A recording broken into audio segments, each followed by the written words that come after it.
Good morning, everyone. Welcome to the new video.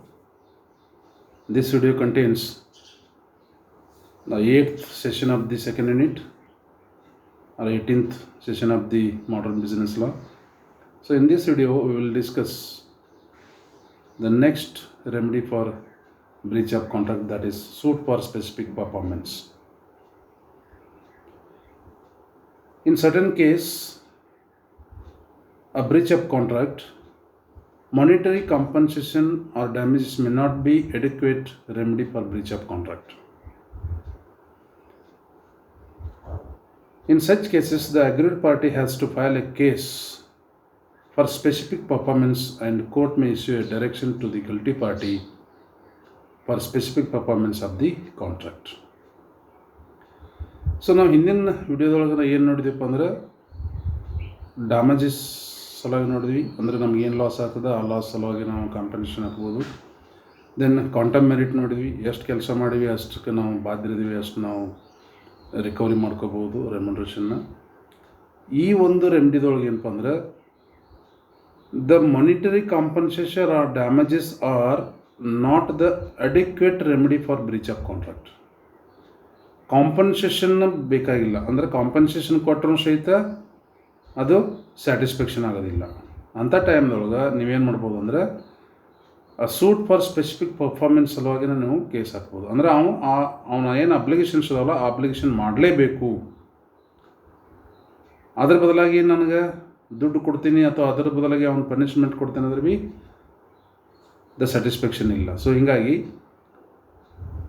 ಕೋರ್ಟ್ದಿಂದ ಅವಂಗೆ direction ಕೊಡಿಸೋದು, ನೀ ಅದನ್ನು ಅಪ್ಲಿಕೇಶನ್ ಮಾಡಲೇಬೇಕು ಅನ್ನೋ ಒಂದು ಕೇಸನ್ನು ಅವನ ಮ್ಯಾಗ ಹಾಕಿ ಆ ಅಪ್ಲಿಕೇಶನ್ ಅಂತೇಳಿ ಅವನು ಪೂರ್ಣಗೊಳಿಸ್ಬೇಕಾಗ್ತದೆ. ಇದಕ್ಕೆ ನಾವು ಅಂತೀವಪ್ಪ ಅಂದ್ರೆ ಸೂಟ್ ಫಾರ್ ಸ್ಪೆಸಿಫಿಕ್ ಪರ್ಫಾರ್ಮೆನ್ಸ್ ಅಂತ ಹೇಳ್ತೀವಿ. ಯಾವಾಗಲಿದು where there is monetary compensation or damages are not adequate remedy for the breach of contract. So here the court can grant a specific performance in the following cases only. Where the monetary compensation is not an adequate relief for non-performance of the contract. So ಇಲ್ಲಿ monetary compensation breach of contractಗೆ remedy ಅಲ್ಲ ಅಂತೇಳಿ ಯಾವಾಗ ಅನಿಸ್ತದೆ ಆವಾಗ specific ಪರ್ಫಾರ್ಮೆನ್ಸನ್ನು court allow ಮಾಡ್ತದೆ. So court will give the instruction to the guilty party to perform the obligation of the contract where the monetary compensation is not adequate relief to the breach of contract. And second one is where it is difficult to ascertain the actual damages caused by non-performance of the contract. ನಾವು ಹಿಂದಿನ ರೆಮಿಡೀಸ್ಗಳು ನೋಡಿದ್ವಿ, we can ascertain the loss, exactly loss which is affected by breach of contract. But ಇಲ್ಲಿ loss ಎಷ್ಟಾಗ್ಯದ ಅನ್ನೋದನ್ನು ನಾವು ascertain ಮಾಡೋಕ್ಕಾಗಲಿಲ್ಲ ಅಂತಂದರೆ, actual damages ಎಷ್ಟಾಗ್ಯದ ಅನ್ನೋದು ನಾವು ಕಂಡುಹಿಡಿಯೋಕ್ಕಾಗಲಿಲ್ಲ ಅಂತಂದರೆ, if it is difficult to find out what actually loss has been affected due to non-performance of the contract. At that time, court may grant specific performance of the contract against the guilty party. ಇಲ್ಲಿ ನಾವು find out ಮಾಡೋಕ್ಕಾಗೋದಲ್ಲ ಏನು loss ಆಗಿದೆ ಅನ್ನೋದು. So ಆವಾಗ ಆ performance ಮಾಡಲೇಬೇಕಂತೇಳಿ court ಆ guilty party ಏನೈತಿಲ್ಲ ಅವನ ವಿರುದ್ಧ ಒಂದು ಡಿಕ್ರಿ ಮಾಡ್ತದೆ. Then next one is where monetary compensation can not be get for the non-performance of the contract. So monetary compensation ದಿಂದ ಅದು ರಿಸಲ್ಟ್ ಬರೋದಿಲ್ಲ, ಅದು ಸ್ಯಾಟಿಸ್ಫ್ಯಾಕ್ಷನ್ ಆಗೋದಿಲ್ಲ ಅಂತ ಅನಿಸಿತ್ತು ಅಂದ್ರೆ ಆವಾಗ ಕೂಡ ಕೋರ್ಟ್ ಏನು ಮಾಡ್ತದೆ ಸ್ಪೆಸಿಫಿಕ್ ಪರ್ಫಾರ್ಮೆನ್ಸ್ ಸಲುವಾಗಿ ಆರ್ಡರ್ ಮಾಡ್ತದೆ. ಸೊ ನಾವು ಯಾವಾಗ ಸೂಟ್ ಫಾರ್ ಸ್ಪೆಸಿಫಿಕ್ ಪರ್ಫಾರ್ಮೆನ್ಸ್ ಹಾಕ್ಬೋದು ರೀ, where the monetary compensation or damages are not adequate relief for the breach of contract. For example, A ಮತ್ತು ಬಿ ನಡುವೆ ಒಂದು ಅಗ್ರಿಮೆಂಟ್ ಆಗಿದೆ. ಎ ಇದ್ದವ ಬಿಗೆ ಹೊಲ ಮಾರಬೇಕಾಗಿದೆ ವಿದಿನ್ 3 months. ಬಿ ಆ ಹೊಲದೇನು ಪ್ರೈಸ್ ಐತಿಲ್ಲ ಅದನ್ನು ಕೊಡೋಕ್ಕೆ ತಯಾರಿದೆ. ಆಮೇಲೆ 3 ತಿಂಗಳಾದ ನಂತರ ಎ ಇದ್ದವ ಏನು ಹೇಳ್ತಾನೆ, ನಾನು ಹೊಲ ಕೊಡೋದಿಲ್ಲ ಅಂತ ಹೇಳ್ತಾನೆ. But B is ready to pay the price of the landed property. ಇಲ್ಲಿ ಬಿ ಇದ್ದವ ಕೋರ್ಟಿಗೆ ಹೋಗ್ಬೋದು, ನನಗೆ ಕಾಂಪನ್ಸೇಷನ್ ಬೇಡ, ಆ ಹೊಲನ ನನ್ನ ಹೆಸರಲ್ಲಿ ಟ್ರಾನ್ಸ್ಫರ್ ಮಾಡೋಕ್ಕೆ ಆ್ಯಸ್ ಪರ್ ಅಗ್ರಿಮೆಂಟ್ ಅಂತೇಳಿ ಕೇಳ್ಕೊತಾನೆ. ಇಲ್ಲಿ court can give the decision in favour of B because B is ready to pay the price of the landed property. ಈ ರೀತಿ ಅಲ್ಲಿ ಮಾನಿಟ್ರಿ ಕಾಂಪನ್ಸೇಷನ್ ಅಡಿಕ್ವೇಟ್ ರಿಲೀಫ್ ಅಲ್ಲ ಅಂತ ಅನಿಸಿತ್ತು ಅಂದರೆ ಆವಾಗ ನಾವು ಈ ಕೇಸನ್ನು ಹಾಕ್ಬೋದು. And there are some other circumstances where the court cannot grant the specific performance. ಅವು ಯಾವುವು ಅನ್ನೋದನ್ನು ನೋಡೋಣ. The first one is where the monetary compensation is adequate relief. Specific ಪರ್ಫಾರ್ಮೆನ್ಸ್ಗಿಂತನೂ ಮಾನಿಟರಿ ಕಾಂಪನ್ಸೇಷನ್ ಅಡಿಕ್ವೇಟ್ ರಿಲೀಫ್ ಇತ್ತು ಅಂದರೆ ಆವಾಗ ಸ್ಪೆಸಿಫಿಕ್ ಪರ್ಫಾರ್ಮೆನ್ಸನ್ನು allow ಮಾಡೋದಿಲ್ಲ court. Is it right? So ಅವನು ಏನು ಅಬ್ಲಿಗೇಷನ್ಸ್ ಇದಾವಲ್ಲ ಅಬ್ಲಿಗೇಷನ್ ಮಾಡಲಾರ್ದಕ್ಕೆ ಅವನ ಕಡೆಯಿಂದ ನಾವು ಕಾಂಪನ್ಸೇಷನ್ ವಸೂಲಿ ಮಾಡಿದ್ರೆ ಕಾಂಟ್ರಾಕ್ಟ್ ಸ್ಯಾಟಿಸ್ಫೈಡ್ ಆಗ್ತದೆ ಅಂತೇಳಿ ಕೋರ್ಟಿಗೆ ಮನವರಿಕೆ ಆಯ್ತು ಅಂದರೆ ಅವಾಗ ಏನು ಮಾಡ್ತದೆ ಕೋರ್ಟ ಸ್ಪೆಸಿಫಿಕ್ ಪರ್ಫಾರ್ಮೆನ್ಸ್ಗೆ ಗ್ರ್ಯಾಂಟ್ ಕೊಡೋದಿಲ್ಲ. Is it right? And second one is where the contract of personal nature. For example a contracts to marry B, ಈ ಟೈಮ್ದೊಳಗೆ ಸ್ಪೆಸಿಫಿಕ್ ಪರ್ಫಾರ್ಮೆನ್ಸ್ ಕೊಡೋದು because it is depends upon the personal nature ಅದಿರುತ್ತೆ. So personal ನೇಚರ್ದೊಳಗೆ specific performance ಮಾಡಲೇಬೇಕು ಅಂತೇಳಿ court grant ಮಾಡೋದಿಲ್ಲ because ಅದು ವೈಯಕ್ತಿಕದಿರ್ತದೆ. ವೈಯಕ್ತಿಕಿದ್ದಾಗ ಈ ಒಂದು ಕೇಸನ್ನು ನಾವು ಫೈಲ್ ಮಾಡೋಕ್ಕಾಗೋದಿಲ್ಲ. ಬಟ್ ಇಲ್ಲಿ ನೀವೇನು ಮಾಡ್ಬೋದು, ವಿಂಡಿಕ್ಟಿವ್ ಡ್ಯಾಮೇಜಸನ್ನು ಆಗಲೇ ಹೇಳಿದ್ವಿ ನೋಡ್ರಿ, ಪುನಿಟಿವ್ ಆರ್ ವಿಂಡಿಕ್ಟಿವ್ ಡ್ಯಾಮೇಜಸ್ ಅಂತ ಹೇಳ್ತಿಲ್ಲ, ಆ ಒಂದು ಅದ್ರ ಕೆಳಗೆ ನೀವು ಕೇಸ್ ಹಾಕ್ಬೋದು. ಬಟ್ ಸ್ಪೆಸಿಫಿಕ್ ಪರ್ಫಾರ್ಮೆನ್ಸ್ದೊಳಗೆ ಬರೋದಿಲ್ಲ. Then third one is where the contract is not certain or inequitable to either party. If it is not lawful, inequitable ಅಂತ ಹೇಳ್ತೀವಿ, ಸಮಾಂತರವಿಲ್ಲ, ಇಬ್ಬರಿಗೂ ಅದು ಸ್ಯಾಟಿಸ್ಫ್ಯಾಕ್ಷನ್ ಇಲ್ಲ ಅಂತಂದರೆ ಆವಾಗ court cannot grant specific performance. Then fourth one is where the contract is in its nature revocable. So ಅದನ್ನು revoke ಮಾಡ್ಬೋದು. ರಿವೋಕ್ ಮಾಡೋದ್ರಿಂದ ಇಬ್ಬರು ಪಾರ್ಟಿಗೆ ಏನೂ ತೊಂದರೆ ಆಗೋದಿಲ್ಲ ಅಂತ ಅನಿಸಿತ್ತು ಅಂದರೆ ಆವಾಗೂ ಕೂಡ ಕೋರ್ಟ ಅದನ್ನು ಸ್ಪೆಸಿಫಿಕ್ ಪರ್ಫಾರ್ಮೆನ್ಸ್ಗೆ ಮಾಡಲೇಬೇಕಂತೇಳಿ ಆರ್ಡರ್ ಮಾಡೋದಿಲ್ಲ. Is it right? Then fifth one is where the contract is made by trustees in breach of their trust. ಟ್ರಸ್ಟ್ದಾಗಿದ್ದಂಥ ಟ್ರಸ್ಟಿಗಳು ಒಂದು ಕಾಂಟ್ರಾಕ್ಟ್ ಮಾಡ್ಕೊಂಡು ಆ ಟ್ರಸ್ಟನ್ನು ಬ್ರೀಚ್ ಮಾಡೋ ಸಲುವಾಗಿ ಏನರ ಕಾಂಟ್ರಾಕ್ಟ್ ಮಾಡಿದ್ರು ಅಂದ್ರೆ ಅವಾಗ ಕೂಡ ಸ್ಪೆಸಿಫಿಕ್ ಪರ್ಫಾರ್ಮೆನ್ಸನ್ನು ಕೋರ್ಟ ಅಲೌ ಮಾಡೋದಿಲ್ಲ. Is right? And sixth one is where the contract is not enforceable by law either the party. So if the contract itself is a void due to the non competent of the parties.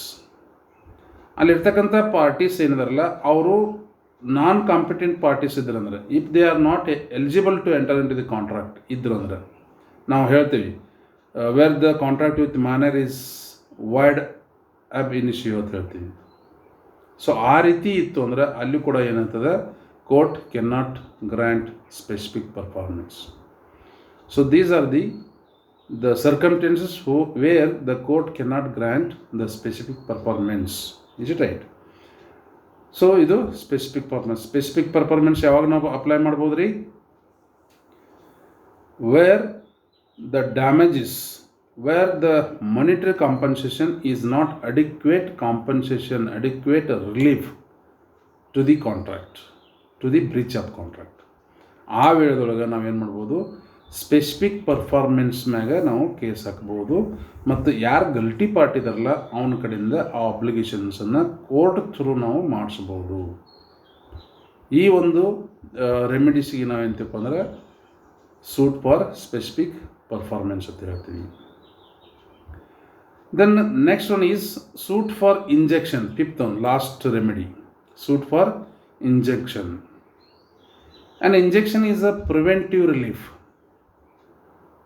and is particularly useful in the cases of anticipatory breach of contract.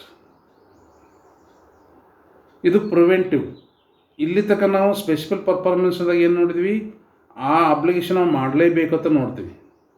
ಇಲ್ಲಿ ಅದನ್ನು ಮಾಡಬಾರ್ದು ಅಂತೇಳಿ ಕೋರ್ಟಿಂದ decree ತೊಗೊಂಡ್ಬರೋದು, ಅದಕ್ಕೆ ನಾವು ಹೇಳ್ತೀವಿ suit for injection ಅಂತ ಹೇಳ್ತೀವಿ. Suppose ನಿಮ್ಮ ಹೊಲದಾಗ ಯಾರು ಎನ್ಕ್ರೋಚ್ ಮಾಡತ್ತಿದ್ರಂದ್ರೆ, ನಿಮ್ಮ ಹೊಲದಾಗ ಎನ್ಕ್ರೋಚ್ ಮಾಡೋದನ್ನು ಬಂದ್ ಮಾಡಿಸೋ ಸಲುವಾಗಿ ನಾವು ಕೋರ್ಟಿಗೆ ಹೋಗ್ಬೋದು, ಅದಕ್ಕೆ ನಾವು ಹೇಳ್ತೀವಿ ಸೂಟ್ ಫಾರ್ ಇಂಜೆಕ್ಷನ್ ಅಂತ ಹೇಳ್ತೀವಿ. ಪ್ರಿವೆಂಟಿವ್, ಅದನ್ನು ತಡೆ ಹಿಡಿಯೋದು, ಅವೇನೊಂದು ಕೆಲಸ ಮಾಡತ್ತಲ್ಲ, ಅವೇನು ಮಾಡತ್ತಲ್ಲ ಅದನ್ನು ಬಂದ್ ಮಾಡೋ ಸಲುವಾಗಿ ನಾವು ಕೇಸನ್ನು ಹಾಕೋದಕ್ಕೆ ನಾವು ಹೇಳ್ತೀವಿ ಸೂಟ್ ಫಾರ್ ಇಂಜೆಕ್ಷನ್ ಅಂತ ಹೇಳ್ತೀವಿ.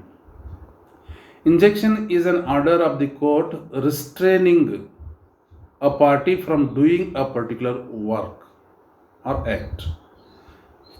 ಇದು ಪ್ರಿವೆಂಟಿವ್ ನೇಚರ್. ಅವ್ನು ಏನು ಮಾಡತ್ತಲ್ಲ ಅದನ್ನು ರಿಸ್ಟ್ರೇಂಟ್ ಮಾಡೋದು, ತಡೆ ಹಿಡಿಯುವಂಥ ಒಂದು ಆದೇಶನ ಕೋರ್ಟ್ ಕಡೆಯಿಂದ ತೊಗೊಂಡ್ಬರೋದು, ಅದಕ್ಕೆ ನಾವು ಹೇಳ್ತೀವಿ ಸೂಟ್ ಫಾರ್ ಇಂಜೆಕ್ಷನ್ ಅಂತ ಹೇಳ್ತೀವಿ. When a party is in breach of a negative term of the contract, that is when he is doing something and from doing something if there is a breach of contract.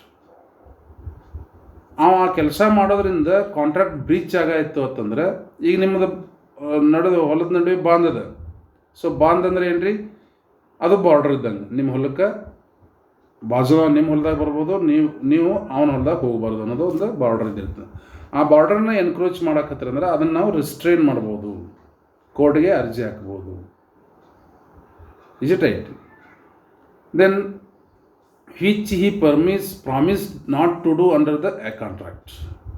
The court may issue an injunction and restrain him from what he is promised not to do.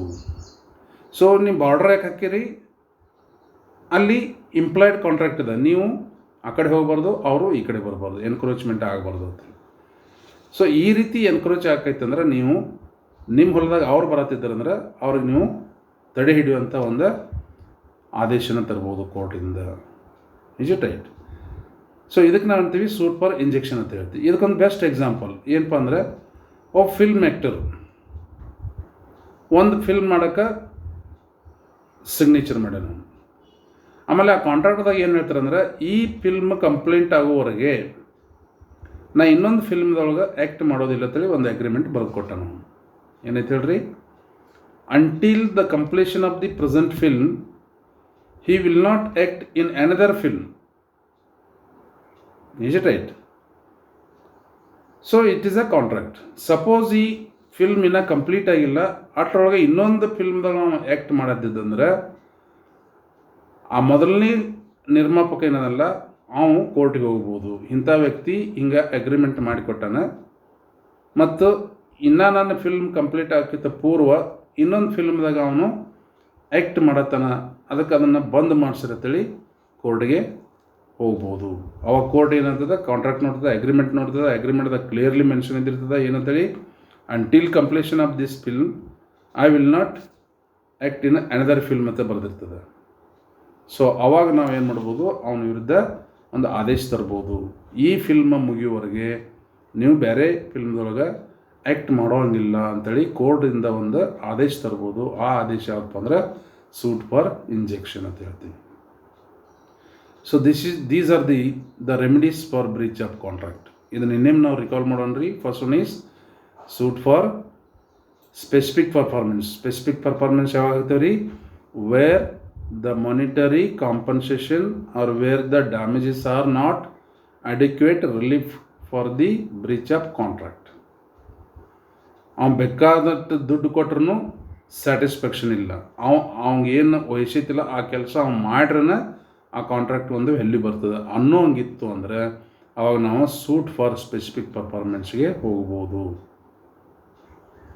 ಅವು ಯಾವಾಗಪ್ಪ ಅಂದರೆ, where the monetary compensation is not adequate relief to the breach of contract and where it is difficult to ascertain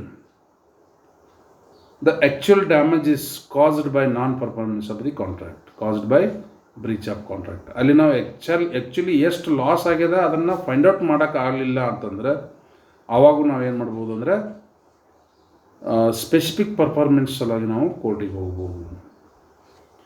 then ಕೆಲವೊಂದು ಕೇಸಸ್ದೊಳಗೆ court grant ಮಾಡೋದಿಲ್ಲ specific performance. ಯಾವಪ್ಪ ಅಂದ್ರೆ ಒಂದು monetary compensation ಕೊಟ್ಟರೆ satisfied ಆಗ್ತದೆ ಅನ್ನೋದು ಕೋರ್ಟಿಗೆ ಮನವರಿಕೆ ಆಯಿತು ಅಂದರೆ. ಇನ್ನೊಂದು, if it is in personal nature, ವೈಯಕ್ತಿಕ ಸಂಬಂಧಗಳ ಮ್ಯಾಗಿತ್ತಂದ್ರೆ ಅವಾಗೂ ಕೋರ್ಟ್ ಅಲ್ಲಿ ಮಧ್ಯವಸ್ಥಿಕೆ ಬರೋದಿಲ್ಲ. ದೆನ್ ಪಾರ್ಟೀಸ್ ಇನ್ಕಾಂಪಿಟೆಂಟ್ ಇದ್ರು ಅಂದರೆ, ಆ ಕಾಂಟ್ರಾಕ್ಟ್ದೊಳಗೆ ಪಾರ್ಟೀಸ್ ಇನ್ಕಾಂಪಿಟೆಂಟ್ ಇದ್ರು ಅಂದರೆ ಅವಾಗ ಕೋರ್ಟ ಸ್ಪೆಸಿಫಿಕ್ ಪರ್ಫಾರ್ಮೆನ್ಸ್ ಅದನ್ನು ಮಾಡೋಕ್ಕೆ ಬರೋದಿಲ್ಲ.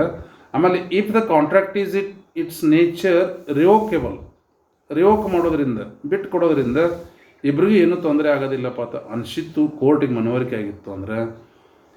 ಆಮೇಲೆ ಟ್ರಸ್ಟನ್ನು ಬ್ರೀಚ್ ಮಾಡೋ ಸಲುವಾಗಿ ಒಂದು ಕಾಂಟ್ರಾಕ್ಟ್ ಮಾಡ್ಕೊಂಡಿದ್ದೀರಂದ್ರೆ ಈ ಒಂದು ಕೇಸ್ಗಳೊಳಗೆ court will not grant specific performance. ಇದರ ವಿರುದ್ಧ ಯಾವುದಪ್ಪ ಅಂದರೆ suit for injection. Suit for injection ಅಂದರೆ ಏನು ರೀ? ಅವ ಏನು ಕೆಲಸ ಮಾಡತ್ತಲ್ಲ ಅದನ್ನು ತಡೆ ಹಿಡಿಯೋದು, restraining a party from doing some act, ಅದಕ್ಕೆ ನಾವು ಸೂಟ್ ಫಾರ್ ಇಂಜೆಕ್ಷನ್ ಅಂತ ಹೇಳ್ತೀವಿ. ಸೊ ಈ ರೀತಿ ಮಾಡೋದ್ರಿಂದ ಆ ವ್ಯಕ್ತಿ ಇನ್ನೊಂದರೊಳಗೆ ಭಾಗವಹಿಸಬಾರ್ದು ಅನ್ನೋದನ್ನು ನಾವು ತಡೆ ಹಿಡಿಯೋದಕ್ಕೆ ನಾವೇಂತೀವಪ್ಪ ಅಂದರೆ ಸೂಟ್ ಫಾರ್ ಇಂಜೆಕ್ಷನ್ ಅಂತ ಹೇಳ್ತೀವಿ. ಸೊ ಈ ಎಲ್ಲ ರೆಮಿಡೀಸ್ದೊಳಗೆ ನಾವೀಗೇನು 5 ರೆಮಿಡೀಸ್ ನೋಡಿದ್ವಿ. ಒಂದು, ರೆಸೆಷನ್ ಆಫ್ ದಿ ಕಾಂಟ್ರಾಕ್ಟ್. ಎರಡನೇದು, ಸೂಟ್ ಫಾರ್ ಡ್ಯಾಮೇಜಸ್. ಮೂರನೇದು, suit for quantum meruit. Fourth one is suit for specific performance. Then fifth one is suit for injunction. ಇವೆಲ್ಲ ಅಗ್ರೀಡ್ ಪಾರ್ಟಿಗೆ ಇರ್ತಕ್ಕಂಥ ರೈಟ್ಸು. ಈ ಅಗ್ರೀಡ್ ಪಾರ್ಟಿ ಏನು ಮಾಡ್ಬೋದು? ಕೋರ್ಟ್ಗೆ ಹೋಗಿ ತನಗೆ ಬೇಕಾದಂಥ ಆರ್ಡ್ರನ್ನು ಮಾಡಿಸ್ಕೋಬೋದು. ಅದು ಡ್ಯಾಮೇಜಸ್ ಆಗಿರ್ಬೋದು, ಕ್ವಾಂಟಮ್ ಮೆರಿಟ್ ಆಗಿರ್ಬೋದು, ಸ್ಪೆಸಿಫಿಕ್ ಪರ್ಫಾರ್ಮೆನ್ಸ್ ಆಗಿರ್ಬೋದು, ಅಥವಾ ಸೂಟ್ ಫಾರ್ ಇಂಜೆಕ್ಷನ್ ಆಗಿರ್ಬೋದು. ಬಟ್ ಇಲ್ಲಿ ಯಾವುದೇ ಒಂದು ವ್ಯಕ್ತಿ ಕೋರ್ಟಿಗೆ ಹೋದ ನಂತರ ಕೋರ್ಟ್ನೊಳಗೆ ತನಗೆ ಆದಂಥ ಲಾಸನ್ನು ಪ್ರೂವ್ ಮಾಡಬೇಕು. ಯಾರು ಮಾಡಬೇಕು? ಇಲ್ಲಿ ಯಾರು ಕೇಸ್ ಮಾಡಿರ್ತಾರಲ್ಲ ಅವರು ಪ್ರೂವ್ ಮಾಡಬೇಕು. ಅಂದಾಗ ಮಾತ್ರ ಕೋರ್ಟ್ ಅವ್ರಿಗೆ ಆ ಒಂದೇನು ರೆಮಿಡಿ ಇದೆ ಆ ರೆಮಿಡಿನ ಶಾಂಕ್ಷನ್ ಮಾಡ್ತದೆ. ಸೊ ಅದಕ್ಕಾಗಿ ಸಪೋಸ್ ನೀವು ಯಾವುದೇ ಹಿಂಗೆ ಕಾಂಟ್ರಾಕ್ಟ್ ಮ್ಯಾಗ ಒಂದು ಕೇಸ್ ಹಾಕವ್ರಿದ್ರಿ ಅಂದ್ರೆ ಫಸ್ಟ್ ನಿಮ್ಮ ಕಡೆ ಅಲ್ಲಿರ್ತಕ್ಕಂಥ ಡಾಕ್ಯುಮೆಂಟ್ಸ್ ಇರಬೇಕು. ಆ ಡಾಕ್ಯುಮೆಂಟ್ಸ್ ಇಟ್ಕೊಂಡು, ಎವಿಡೆನ್ಸ್ ಇಟ್ಕೊಂಡು ನೀವು ಕೋರ್ಟ್ಗೆ ಹೋಗ್ಬೇಕು. Either for damages, or for specific performance, or for quantum meruit, or for suit for injection. So ಇವೆಲ್ಲದ್ರ ಮ್ಯಾಗ ನಿಮ್ಗೆ 15 ಮಾರ್ಕ್ಸ್ ಕ್ವಶನ್ ಬರ್ಬೋದು. Explain the different remedies for breach of contract ಅಂತ ಕೇಳ್ಬೋದು. ಸೊ ಆವಾಗ 15 ಮಾರ್ಕ್ಸ್ ಕ್ವಶನ್ ನೀವು ಬರೀಬೇಕಾಗ್ತದೆ, ರೈಟ್? ಸೊ ಹೀಗಾಗಿ ಈ ಒಂದು ಯೂನಿಟ್ ಏನದಲ್ಲ, ಸೆಕೆಂಡ್ ಯೂನಿಟ್ದೊಳಗೆ ನಿಮ್ಗೆ 15 marks question either the breach of contract ಅಂದ್ರೆ ಡಿಸ್ಚಾರ್ಜ್ ಆಫ್ ಕಾಂಟ್ರಾಕ್ಟ್ ಅದ್ರೊಳಗೆ 6 ಬರ್ತಾವೆ, ಅಥವಾ remedies for breach of contract 15 marks question ಅಲ್ಲರೇ ಬರ್ಬೋದು, ಅಥವಾ ರೆಮಿಡೀಸ್ ಫಾರ್ ಬ್ರೀಚ್ ಆಫ್ ಕಾಂಟ್ರಾಕ್ಟ್ರೆ ಬರ್ಬೋದು, ರೈಟ್? Thank you friends.